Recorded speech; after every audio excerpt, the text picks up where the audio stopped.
Hey, I'm John Geckler for the Gib Singleton Museum of Fine Art in Santa Fe, New Mexico. And today we're going to get into one of Gib's pieces called The Prodigal Son.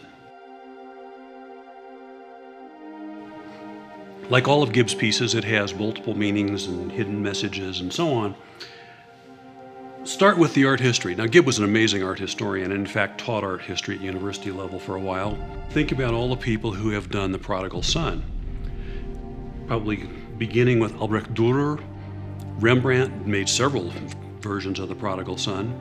Gustave Doré, Max Beckmann, right the way through. Plus, of course, videos and films and books and so on. It's a very popular theme. The theme originally comes, of course, from the New Testament, from the Gospel of Luke and the parable of the prodigal son. So the prodigal son is the younger son of a very wealthy father, and his older brother's going to inherit the estates and so on. And he says, well, why don't you just give me my money now and I'll go make my way.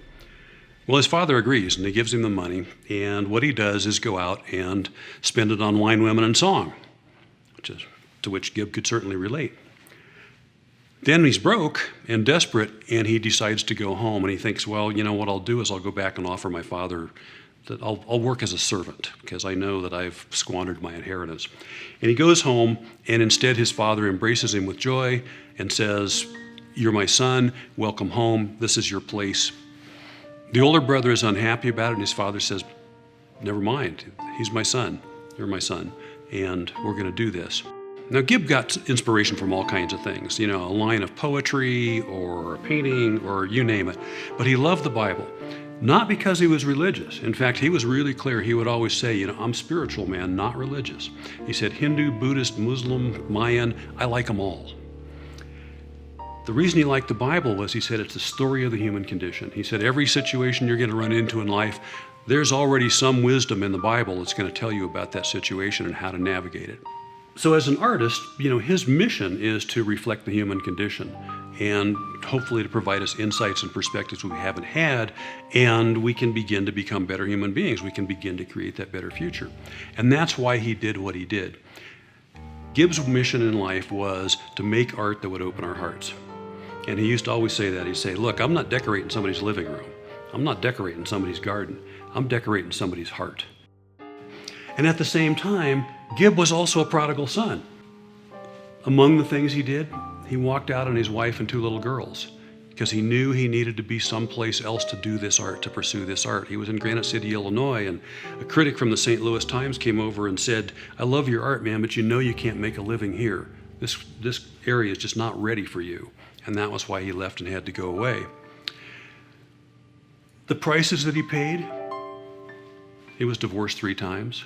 He was evicted numerous times. Sometimes he was thrown out of his studios and his artwork was seized because he couldn't pay the rent. There was a time he said, man, I was trading my stuff for cheeseburgers. He literally got down to that point.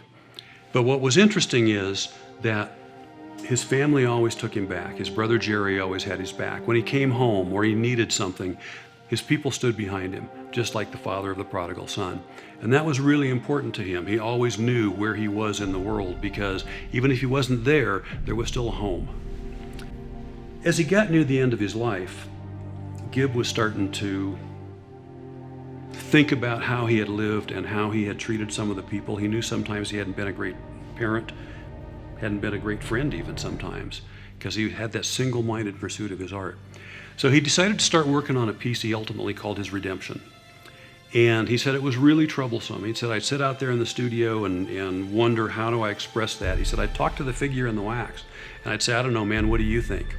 And he said, you know, the answer that I got was, the buck stops here.